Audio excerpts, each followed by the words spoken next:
जी welcome back नाज़रीन। नबी जैसा sir एक एपीसी करने जा रहे हैं आप लोग, उस एपीसी का एजेंडा क्या है? और बिलावल साहब भी बड़े मुताबिक हुए हैं, शवाकी साहब ने उन्हें कॉल भी की है। इस एपीसी से आवाम के लिए क्या निकलेगा? देखिए नेचुरली ये एपीसी उन इश्यूज पे हो रही है जिन इश्यूज की तरफ आप अभी निशानदेही कर रहे थे। अभी पहले आपने कहा जी कि सबसे ज्यादा टैक्स दिया जाता है कराची से और कराची का बुरा हाल है। आपने कहा ना कराची का बुरा हाल किसने किया? वफाकी हुकूमत ने कोई वहाँ कोई प्रोजेक्ट दिया, सब लोग MNA MP नहीं किए हैं, वहाँ से मेजॉरिटी जीती हुई है। हर दफा क्लेम किया उन्होंने। हमने इसलिए कहा कि हमने आप पैसे इकट्ठे नहीं करने, क्योंकि अब जब दे नहीं रहे उनको तो पैसे क्यों इकट्ठे करें आपके लिए? अभी आप आईने पाकिस्तान से निराश कर रहे हैं। नहीं फाइनेंस नहीं है ये मेरा वफाक के लिए आप कभी भी इनकार कर ही नहीं सकते कानून। वफाक की बात ही नहीं हो रही इसमें तो हो रहा है रोल क्या है। मैं आपको पैसे दे रहा हूँ और आपने कहा जी ये उधर लगेंगे, अब जाके तो रहे तो उसका मुझे ये राइट नहीं है बताने का कि भाई आप अभी पीछे गए हैं चंद रोज पहले एक लश्कर लेके इमरान खान साहब कराची में, उसके बाद लाड़काना भी गए हैं। नहीं वो तो मसाइल आप लोगों के लिए मेरी बात सुन ले, पहले मेरी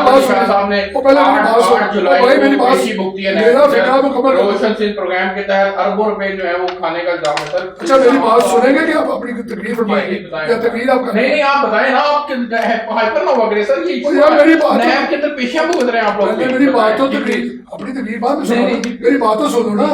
मेरी बात कहना तो आपने काट दिए। नहीं आप क्या कह रहा था? मैं क्या कह रहा था? मैं क्या कह रहा था? पहले मेरी बात में क्या कह रहा था कि आपने कहा पैसे एग्जैक्टली नहीं, मैं उसके बाद जो कह रहा था वो फिर चले आप बताएं। तो आप सुन नहीं रहे तो मेरी बात क्या कर रहे हैं? मैं सुन रहा हूँ, बताएं जी। बात कह रहा हूँ, आप रील है तो चलेंगे सर आप बताएं ना। सुन लेना भाई, सुन लो, सबर कर ले 2 मिनट। बात यह है कि इमरान खान साहब चंद रोज पहले कराची गए, ठीक है, उसके बाद लाड़काना जाना था, ठीक है।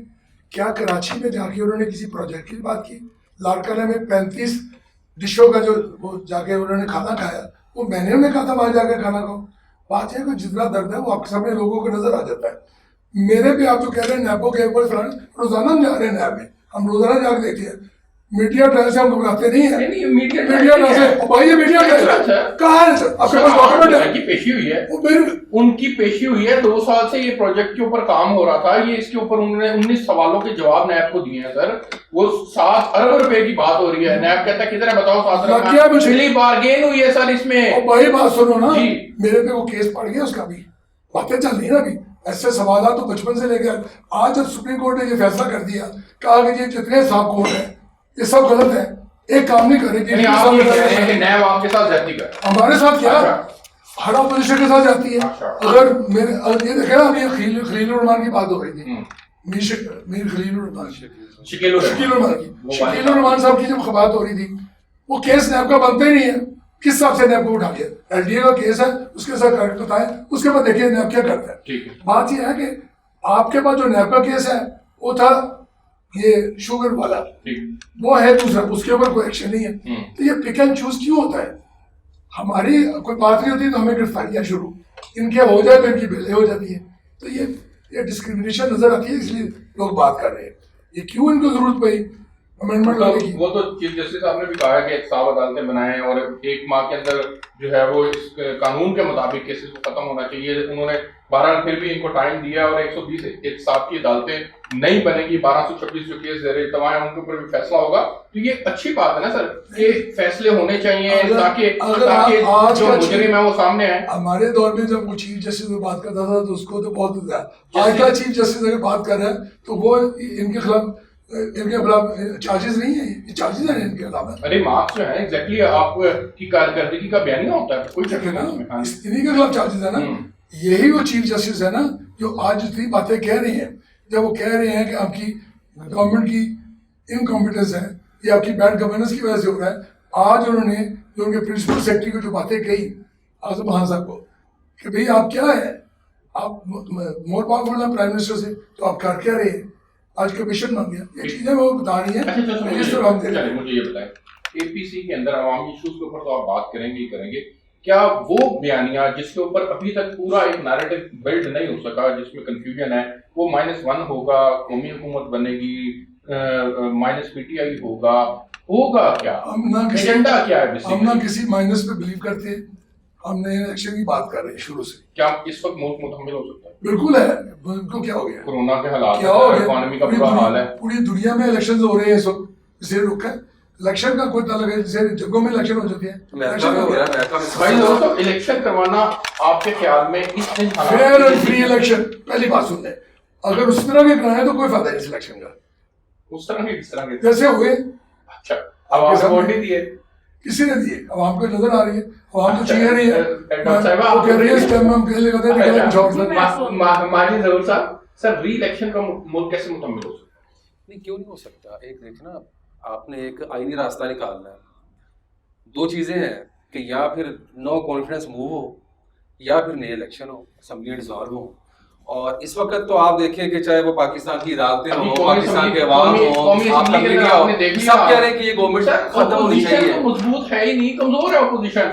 अभी बजट पास हुआ 160 वोटों से, आपके मैंगल साहब को मिला के 162 वोट बनते थे, ना पास करवाने देते बजट। क्यों पास करवाया बजट? आप लोग 119 से 160 का मतलब तो वो गलत हुआ ना, मैंडेट तो 174 का है। नहीं, वो तो सर तो फिर कहाँ हुआ? उनके लोग कोरोना का शिकार थे, बाहर ना गुजारते थे, उसके बाद सेकंड उनको मैंडेट लेना चाहिए। नहीं तो बाकी ऑपोजिशन ऑपोजिशन 162 होते हैं भाई, अपोजिशन की जिम्मेदारी नहीं है, अपोजिशन की जिम्मेदारी नहीं है। तो आप गुजारिश ना सुने ना, आपके 162 बनते नहीं जिम्मेदारी अपोजिशन हमारी को कितना करें? हमने वोटों नो कॉन्फ्रेंस नहीं बुक किया हुआ। नहीं सुने ना किया हो, आप अपनी ताकत तो दिखा दें। नहीं, क्यों दिखाया? ये हमारी जिम्मेदारी थी नहीं, बात समझ रहे हो ना आप? पार्लियामेंट निजाम को समझने की कोशिश करें। पार्लियामेंट निजाम के अंदर मेरी जिम्मेदारी नहीं है कि मैं जाके वहां रेफरेंड करूँ या स्टेन करूँ, तो मैं कर जो मैं नहीं पास कर देता। मैं कहूँ आप पास करके देख लें अगर आपका स्ट्रेंथ है, क्योंकि उनके 174 थे। मैं कुछ और कह रहा हूँ सर, मैं कुछ और कह रहा हूँ। मैं ये कह रहा हूँ कि आप भाई आप गलत बात कह रहे हैं ना। सर सुने तो सही, आप जो फिक्रा कह रहे हैं सुन ले, मैं आपका फिक्रा सुन, मैं बता दूं जो आप कह रहे हैं। आप कह रहे हैं आपके पास 162 वोट थे, आप ऐवान में दिखाते तो सही। क्यों दिखाएं? आप बात समझ रहे, मेरी बात नहीं सुन। मैंने तो वोट नो कॉन्फ्रेंस मूव किया हुआ है, जो मैं दिखाऊं। हाँ, मैंने वोट नो सेनेट का भी तो किया था, उसमें क्या नहीं, जहाँ मैंने किया वहाँ आपको भी पता जो होगा, वो आपको भी पता जो होगा। गुजारिश ये है कि आप अपनी स्ट्रेंथ को शो करें ना। गवर्नमेंट का इस पे गवर्नमेंट 9 ऐसे लोग थे कौमी असेंबली के मेंबरान जो उस वक्त असेंबली में मौजूद थे, लेकिन अंदर नहीं गए। इसमें गवर्नमेंट ने अपनी स्ट्रेंथ दिखानी थी, गवर्नमेंट ने अपनी एक्सपीरियंस दिखानी थी। बजट उन्होंने अपना मंजूर करवाना था, अपोजिशन नहीं करवाना था, वो नहीं कर सके। 172 कम से कम जो बंदे बाद में होने चाहिए थे। इसका मतलब ये है कि अक्सरियत इनके पास नहीं है, गवर्नमेंट के पास नहीं है। हमें क्या जरूरत है अपोजिशन को? हम दिखाते रहे हमारे साथ इतने बंदे हैं। गवर्नमेंट ने दिखाना है कि उनके साथ कितने बंदे हैं। वो इसमें फेल हो गए हैं, वो इसमें फेल हो गए हैं।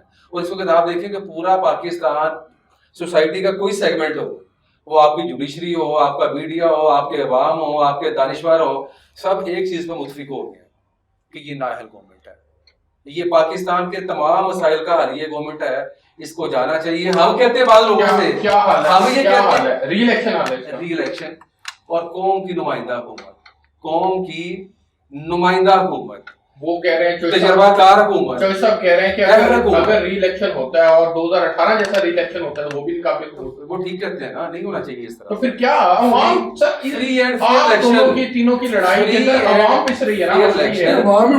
आपने भी बात की कोरोना की, कोरोना अमेरिका यानी जितना अवाम पिसेगी उतना फिर जोर से उठेगी। अवाम ही उठती होती ना। अच्छा, मैंने तो नहीं उठा ना, मैं तो कहूंगा जी ये गलत है, ये सही है। अवाम उसकी आती है, जब फिर ऐसे तूफान आते हैं फिर अवाम उठ के आती है, सड़कों पे भी आती है, वो इलेक्शन के अंदर अपने वोट का भी तकद्दुस करती है और उसके लिए लड़ती है। ये नहीं होता कि नहीं होता, ठीक हो गया। ये जवाब मुद्दे ऐसे नहीं होती है। उससे पहले कि मुल्क अनारकी का शिकार हो, री इलेक्शन होने चाहिए, अवाम की नुमाइंदा हुकूमत सामने आनी चाहिए। ये लोगों के अंदर ज़रा नफरत का लेवल देखें आप।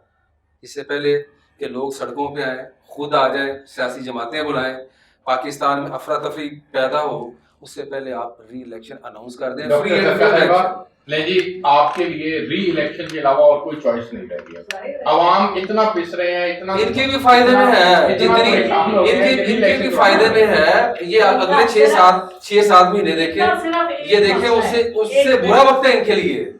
अब इनकी बारी हो गई, मैं बोल सकती, इनका सिर्फ एक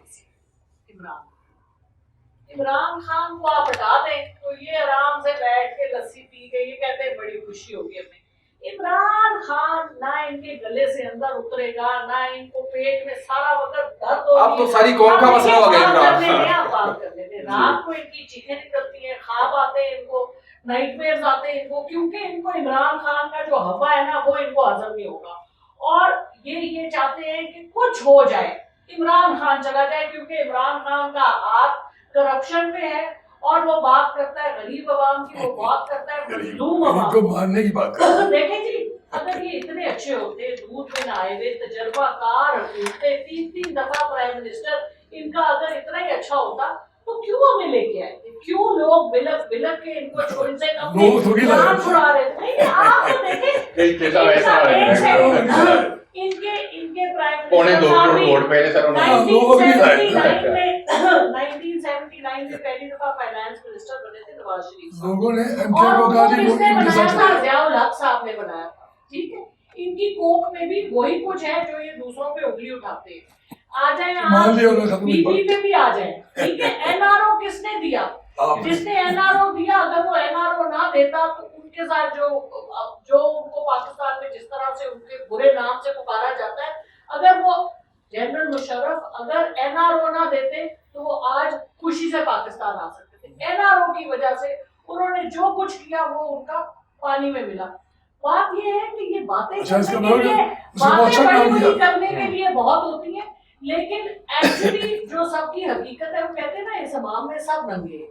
तो ये लोग जो मुंह उठा के बातें करते हैं, आप ये बताएं आवाम के लिए क्या है? असल तो आवाम को इन्होंने कंसीडर किया। हुकूमत है जिसने आवाम के लिए एहसास प्रोग्राम, ये कहते हैं 200 अरब हो गया। देखिए आम आदमी के लिए आपने प्रोग्राम